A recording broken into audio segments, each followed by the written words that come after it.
Hello everyone. I'm so happy to be here. I'm so happy to be here with this morning with Afroze and talk about motherpreneurship and about experience and it's about lessons. And I'm sure each of one of us have stories to share.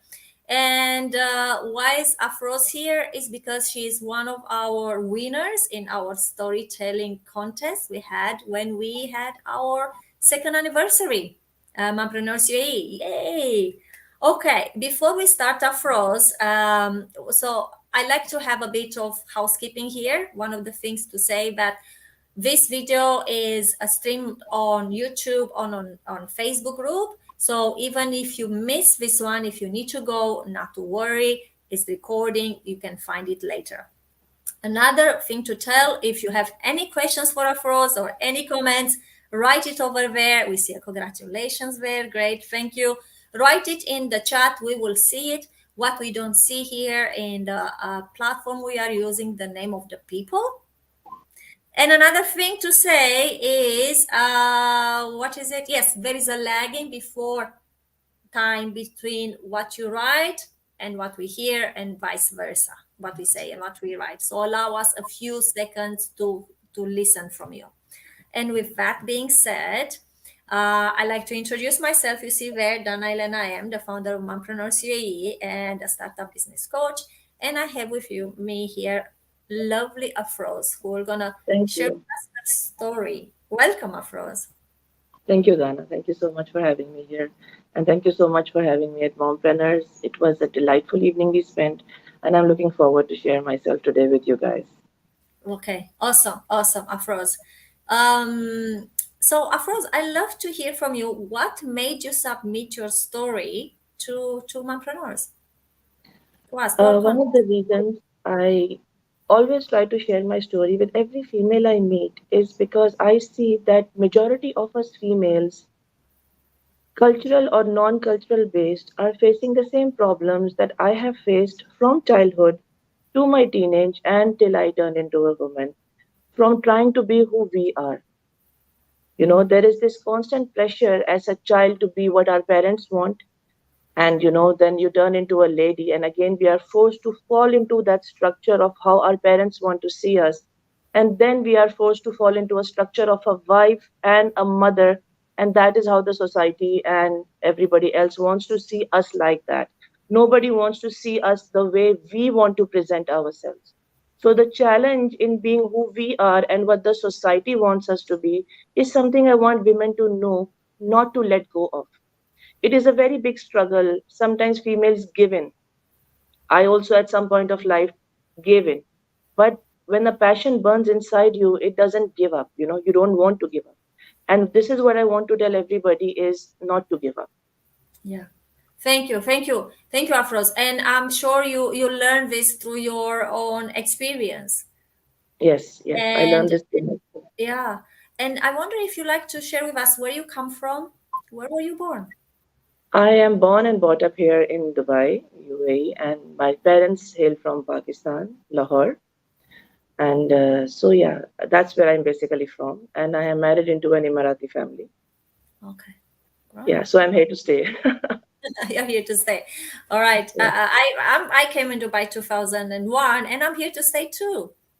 yes, yes. We are all Yeah. here to stay.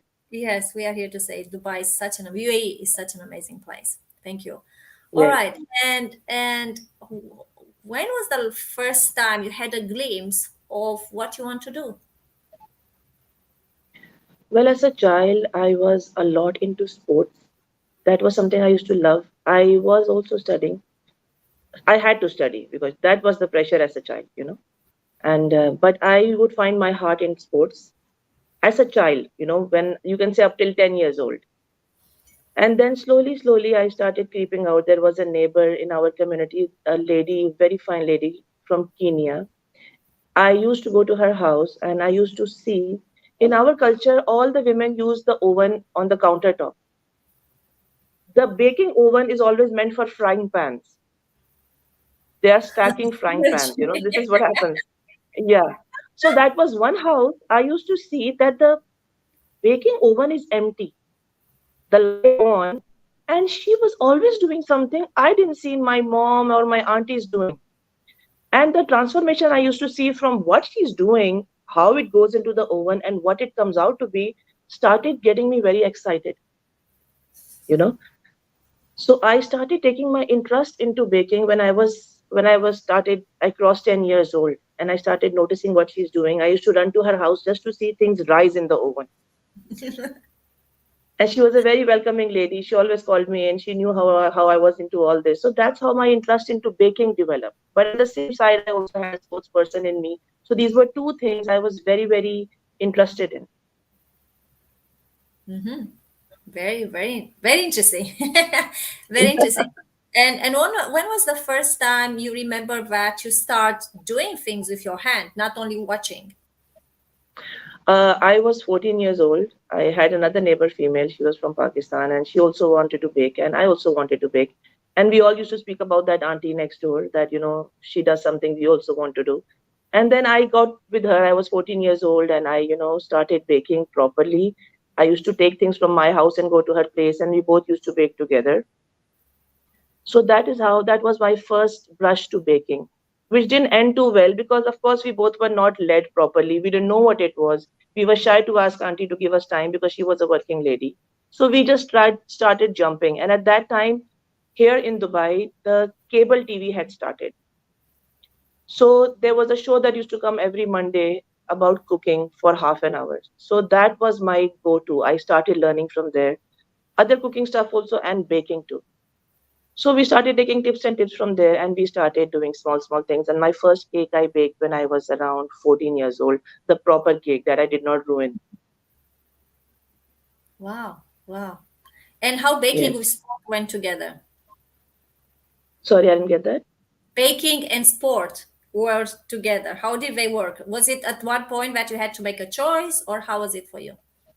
It was a bit difficult because my mom and dad were two different personalities. My dad was like, be what you want to be. And my mom was like, you have to study and be a doctor, you know. And in our times, dads used to be away the whole day. So basically, it was me and mom.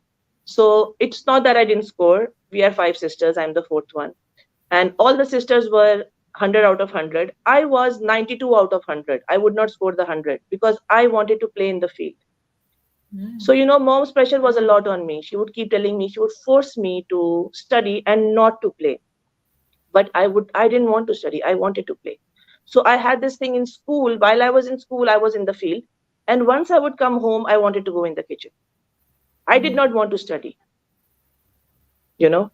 But it's not that I didn't. Because of the pressure, I kept studying also. My grades were always A, but yes, I did not have the A plus. Yeah, yeah. And I'm just thinking, as we are all mothers and we have all children, and some of us are really keen for our children to be good in school. How did that Yes. impact you as a child, having your mom always telling you study, study, study? You just wanted to be on the field. Yes, it was very hard. I used to lie to mom. I hope mom's not watching. I used to lie to mom. I used to tell her that, I studied, and because I used to make sure my work is complete so that she doesn't open my book and see it's not there. So in my break time, in the time I used to find between two classes, those 5, 10 minutes, I used to just try to finish my homework and everything so that once I go home, I can go in the kitchen and my mom doesn't find my work incomplete.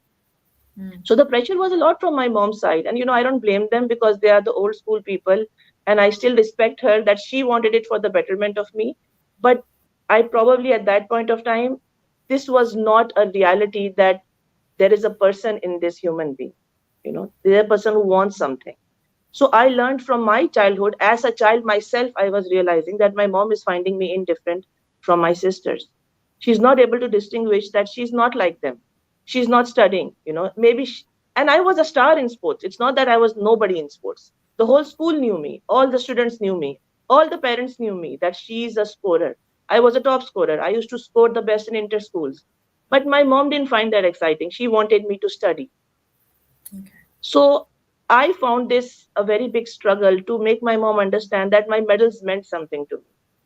On the contrary, my dad was so happy. He used to be like, yes, my daughter is a star.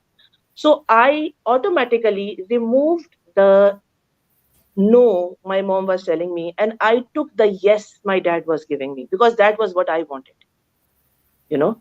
And that's how then I pursued. No matter what the no's kept coming in my heart, the sports person kept alive. I kept her alive till grade 9, 10, till my mom removed me from sports because one day I came back home tanned. I was black. I spent the whole day in the basketball field and I came back home really dark. And my mom said this funny statement that you can't play sports anymore. Nobody's going to marry a black girl. Mm. So she discontinued my sports from there. But I again continued when I moved forward in life. Yeah. Wow, I'd love to hear more about that. And now I'm curious about, we're going to go to entrepreneurship as well. So the one who is listening and, watching, we're going to get there as well. I'm really curious about how that, the way you experienced as a child or what you love and the way your mom raised you, how did that shape you as a mother now? I would say I took nothing from my mom as a mother. I, in fact, took what I didn't like, I changed it completely. You know, there is something known as breaking the chain. When we see something our parents have done, we do not automatically instill it in our motherhood. I see something, okay, my mother didn't have the cultural exposure. I'm not going to do that with my kids, you know. They are free to do whatever they want. Yes, they have to study a bit. There is a little bit of pressure. But if I see, like my daughter, I see my elder daughter, she's not too interested. So I tell her, you know, just reach this end, I will pull you out. And let's do what you want. So that has made her focus. You know, she Mm. says, okay, I will go till here, then mom's going to take me where I want. Rather than saying, no, you know, you continue this and you're not going to go there. She's, you know, as a child, you get disheartened. So I didn't continue that practice. And I'm glad I broke the chain. And I know my kids are going to be the same. They're going to let their kids do what they want as far as they can see that it's beneficial and it's good for them. Mhm. And it's something they love doing. Yeah. Yeah.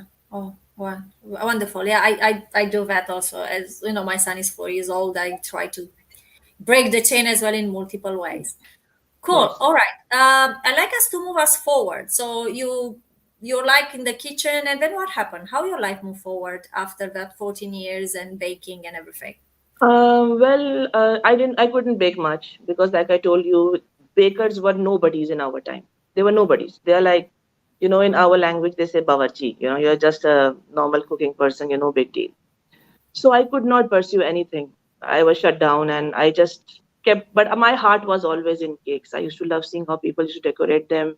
At that time, there was no YouTube. There was nothing. So I had no exposure, which I think is good at that now. I think it is good. Maybe I would have gone mad if I could see all this and not pursue it. You know, Yeah. because YouTube and everything started coming around 2008, 2009, and 10. That was the time I was married with two kids. Mm-hmm. And then I was married into a kind of conservative household, and I was not allowed to be the woman I am in any form. You know, I was only supposed to be a mom, a household mom who's supposed to sleep, eat with her kids, go in the kitchen, and that's it. She cannot hold anything for herself. So, and I was also busy with two kids. You know how motherhood takes its toll on you, and you are not a person anymore. You are just a mother. So I started looking at videos in 2008, 9, and I started working on them. And I did a lot of disasters because I didn't study baking. Baking is a whole science that you actually need to study. People think it's very easy throwing in a cake. You just put in some eggs and some flour and the cake comes out. It doesn't come out. The cake I made for mompreneurs took me 3 days, and 3 days and continuous hours, 4 5 hours, unless and until you don't see somebody practically doing it.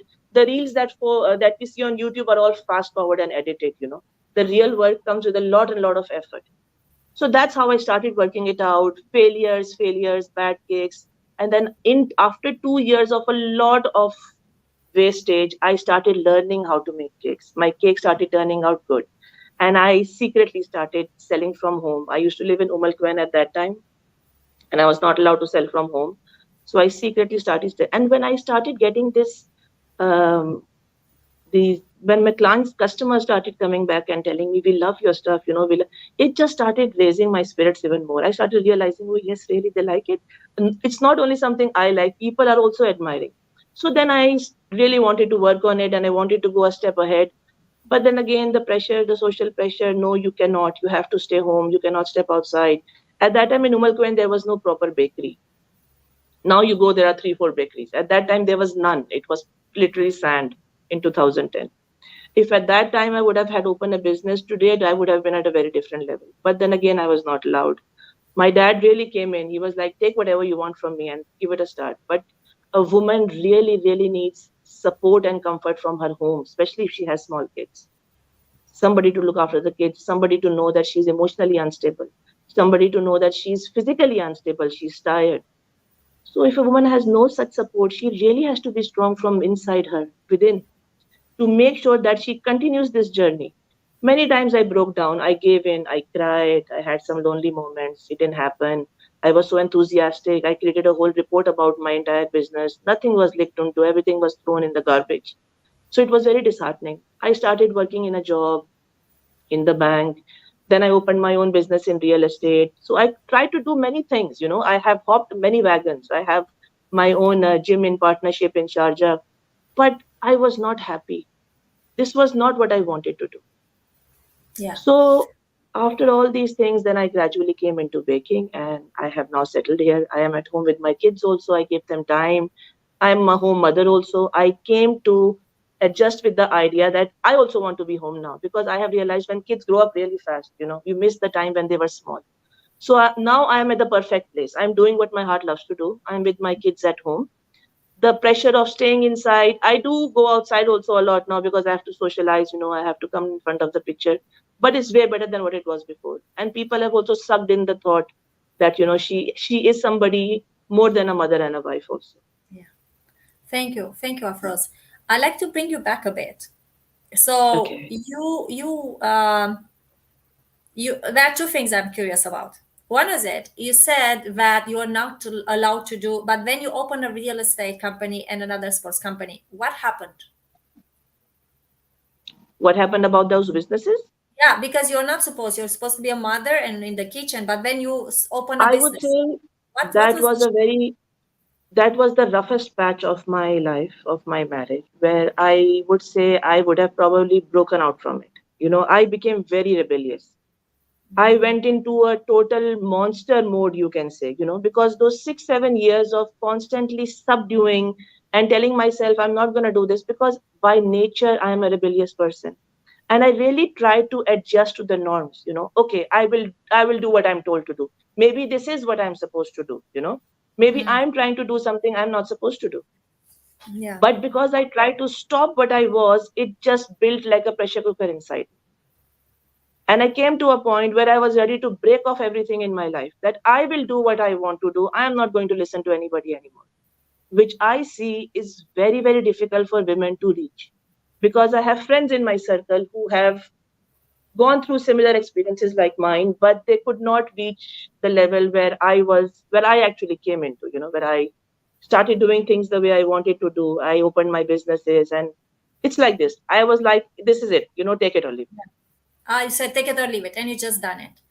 And Yes, my I just question went. is great, awesome. And my second question is, you started real estate, you started a sports business. What makes you not why real estate and not baking from the beginning? I Googled. Again, we were not from a business family. There is no help. There's nobody to tell me what to do. I'm in my own world where I'm trying to make something big. So I just Google one of the most profitable businesses and real estate pops up, you know. Mm, And I just grabbed it. I said, okay, real estate. And can you believe I had no experience? I didn't know what was real estate, Dana. And I just jumped into it. I went to the land department. I took a license. I opened an office and I sat. 6 months of losses and I started running it myself. I faced a lot of mental trauma. You know how things are outside, money is a mess. But I was very consistent. And year 3, I started making profit. you start making money. We lost you a bit. All right. Yes. Yeah. Rose, we lost you a bit. What did you say in year three? What happened? In the year 3, I started making profit. But it was very challenging because I was doing a full time job, I was doing real estate, and I was a mom of two. Yeah. Yeah. Yeah. All right. But We have I'm a so happy I did everything. Maybe I was very young. Yeah. All right. So I'm very curious. We have 10 more minutes. Let's move on. It's very interesting what I hear Yeah. to have see also not only into your life as you are froze and to see to glimpse into a different culture because I come from Romania. We are Eastern Europeans. We have different cultures. So just have a glimpse into that. Thank you very much for Yeah. being honest, vulnerable, and sharing that with us. And I'm sure many listeners here will gonna will value this as getting to know Yeah. someone else. And here, Yes. so what was the difference when you started baking, like as now you bake and this is what you do, and when you had the real estate, do you notice any difference in the way you do business, the way you enjoy, or the quality of what you're doing? Do you notice? Yes. For real estate, I was just wanting to make money. That's it. That was my focus. I need to make sales. That's it. There was nothing else in my mind. Yes, I had my, moral qualms also, because real estate is a very challenging market when it comes to morals. But my only focus was I just need to make money. But it's not like this when I'm baking cakes. When I look at a cake, I start feeling happy. I smile. My kids laugh. Sometimes when they come in the kitchen and I'm baking, and my daughter goes like, "Are you talking to somebody?" I said, "No. Why are you smiling?" I am so happy when I'm creating the cakes, Tana. I'm so happy when my cookies turn out so good. I'm so happy when I cut the brownie and I take out and I see I baked it perfectly. Because honestly, each time I go back to the times I messed up everything. At that time, I didn't have money and I used to really collect money and go get the stuff. And then I used to ruin it because I didn't know how to do it. And I feel very proud to say that I'm self-taught. I did take a couple of courses, but those courses were I wanted to see how the professional chefs work. And honestly, when I went to one of those courses, the chef was like, "Why did you even come? You know everything." So I said, "I want to see how professional people work." I love those big kitchens with big machines and they have everything. It's like a dream world. So for baking, if you tell me 2 o'clock in the night, you wake me up and say, "Afroz, can you bake me a cake?" I'm gonna get up. If you tell me, Yeah. "Afroz, get up and make me a real estate deal," I'm gonna say, "Come tomorrow." You know. Yeah. Yeah. So Yeah. that's the I agree. difference when you do something. Yeah. Yeah, I see the energy. I because I also as a coach and with mompreneurs, I'm really definitely on my my passion and my purpose. I the same. Wake up 2 o'clock, do something, I'll do it. Do something else. Yes. Yes, I'm in Yes. Yes. you. And we have less than 10 minutes left, and I wonder what is it that you learn through your journey that you like to share with our community, with other, not only our community as this is on YouTube. What is it other Mhm. people wants to, what you like them to know, other mothers? I would like to put a couple of things that I put in the end of my story, because that is something that drove me to where I am today. I'm happy wherever I am today. First thing is, you do not let anybody tell you what you can do and what you cannot do. If you are going to dream it, if there is something you have dreamt, I'm going to do this, you can only dream what you can achieve. It might, and if your dreams, like they say, if your dreams don't scare you, they're not big enough. I was very, very scared that one day my cakes are going to go somewhere and, something's going to happen, it's going to go bad. I have had bad anxiety days, but it has brought me to a point now that if a cake leaves, I don't even care. I know it's going to reach fine, you know. And there are naysayers everywhere from the first step till you reach the top. There is somebody who's going to tell you, "Oh, it's useless. What are you doing? You're wasting your time. Yeah, Just go home, take care of your kids and your family. That's what a woman is supposed to do." Oh, the woman life of a woman finishes when she has her kids. Now you are only a mother. No, you're not a mother. You are a woman first. You are your dad's daughter first, then you went into being somebody's wife and somebody's mother. So don't lose your identity. Focus on what you want and just walk towards it. Don't look back. yeah. And how can a woman can find her identity? How did you find yours? I must say that, I don't know, maybe it's DNA from my dad's side. I was always very aware, even as a kid. If I go back to my grade 1, 2, I have few flashes.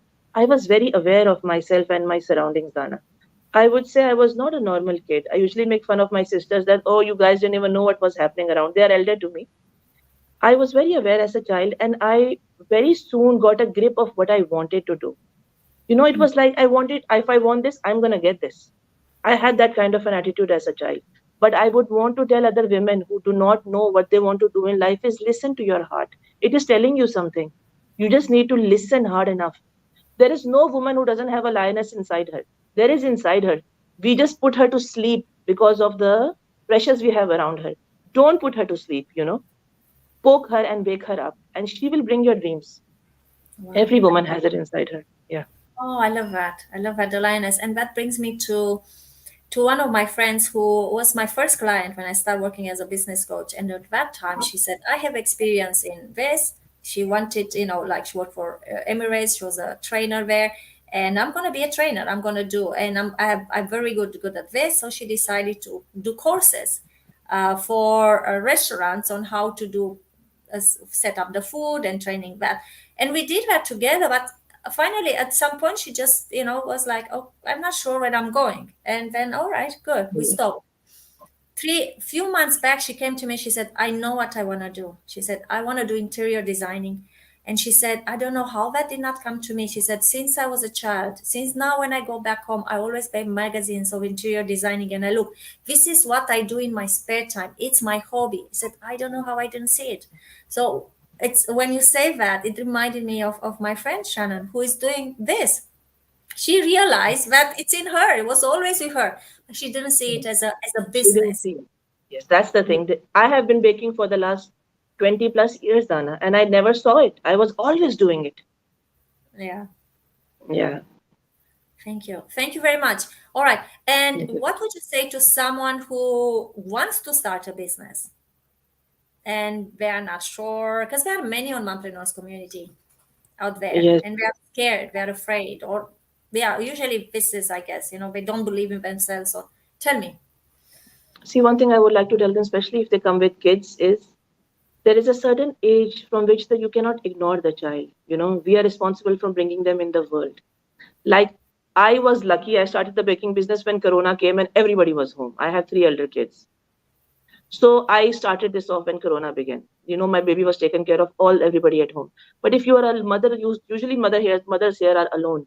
Unless and until the child is 2.5, or you have somebody really close you can trust on to take care of the child, I would say be a mother. Don't break that bond. We are going to miss this after some time. Once the child is 2.5, or touching 3, you can put them in a nursery and then you step into the world. Because with a very small child, I know the pinch a mother has in her heart that she has left the child somewhere, or maybe she's worried. You cannot focus on your work. So for that focus, finish being a proper mother first when a child is really small. When they are a little bit able to help themselves, then you need to start stepping out. First of all, look for a group of women who are just like you, like we are here at Mompreneurs, so that you can hear stories that inspire you. Inspirational quotes, if women who inspire you are very important around you when you are in a struggling phase. All alone, usually a woman's moral gets shattered.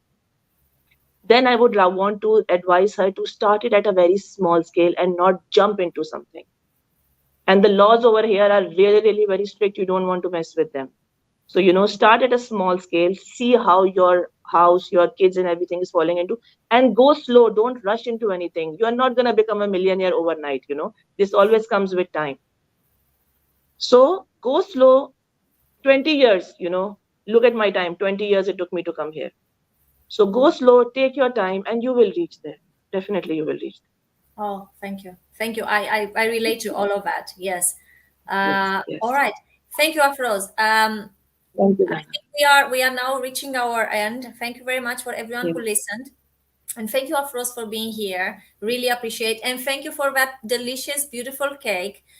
You sent me Oh, earlier a photo of you with the cake. Would you yes. post it in this comments, after this, so that Yes, people yes, I can can see do the that. cake and see you with it? It was delicious and it was beautiful. And I didn't know it took you 3 days. That's a lot. And yeah, like you say, I Yes, don't bake. I don't know. And yes, yes. thank you everyone for listening. We'll be next week with another winner of our contest. We have two more. And I like to also thank our sponsor, Trinity Hair Salon, who gifted our winners with treatments at the hair salon. Thank you very much. And Thank I will you. see you soon. Thank you. Bye. Bye-bye.